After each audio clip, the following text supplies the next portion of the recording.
इन बयानों पर खुश मत होइए के शर्मा।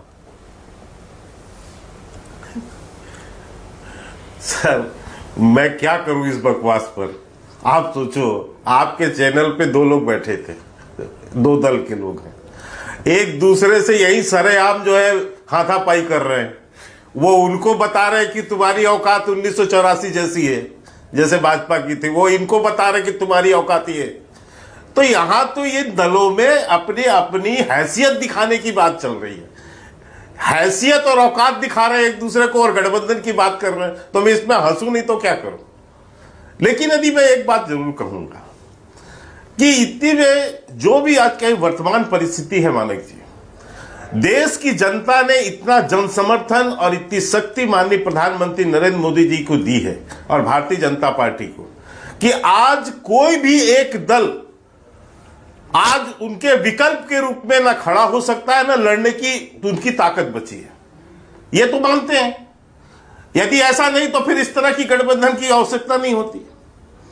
तो यह तय है कि मोदी जी से लड़ने के लिए सबका विरोधी एक ही है, मोदी जी, और अकेले लड़ने की स्थिति किसी की भी नहीं। तो यह तो जनता ने मोदी जी को आशीर्वाद दिया है, वो जन समर्थन दिया है। अब अभी एक बात आपने कही जो कांग्रेस का, उनके आप पार्टी का, कि भाई यहां पर आपके जो है जो दो यानी दोनों में 0 सीट है, पंजाब और यहां पर, तो आप क्यों लड़ना चाहते हो। तो यदि ये फार्मूला है तो कांग्रेस आज की डेट पर, देखिए मैं वर्तमान की बात कर रहा हूं मानक जी, मैं तोता छाप भविष्यवक्ता नहीं हूं कि ये होगा, हरा देंगे, उखाड़ देंगे, फेंक देंगे। ये तोता छाप भविष्यवक्ताओं का काम है। हम तो वर्तमान को देखकर बात कर रहे हैं। आज 17 राज्यों में कांग्रेस 0 सीट पर खड़ी है, 0 सीट है कांग्रेस के पास। तो यदि आप पार्टी का फार्मूला है तो 17 राज्यों से तो पहले ये साफ हो गए।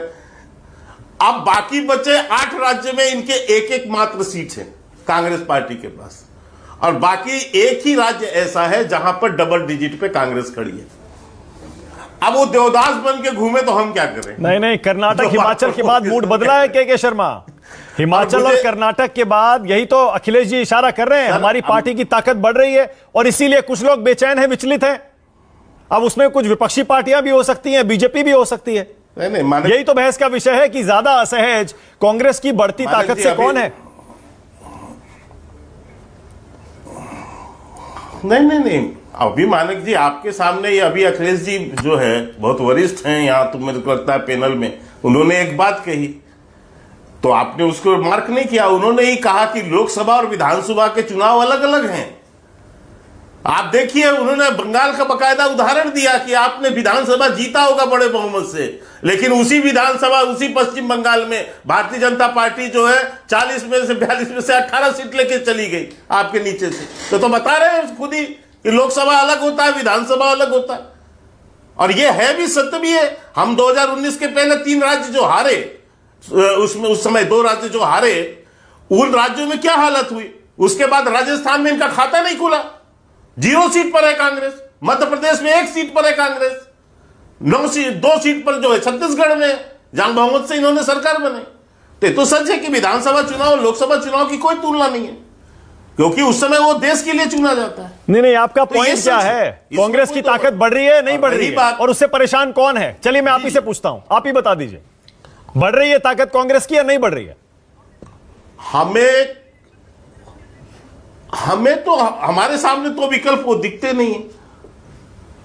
सीधा सा प्रश्न है, क्योंकि आज वर्तमान हालत में ऐसी परिस्थिति नहीं। यदि आप केवल 2 राज्यों से आकलन करना चाहते हैं तो मैं और एक आंकड़ा सुना देता हूं आपको।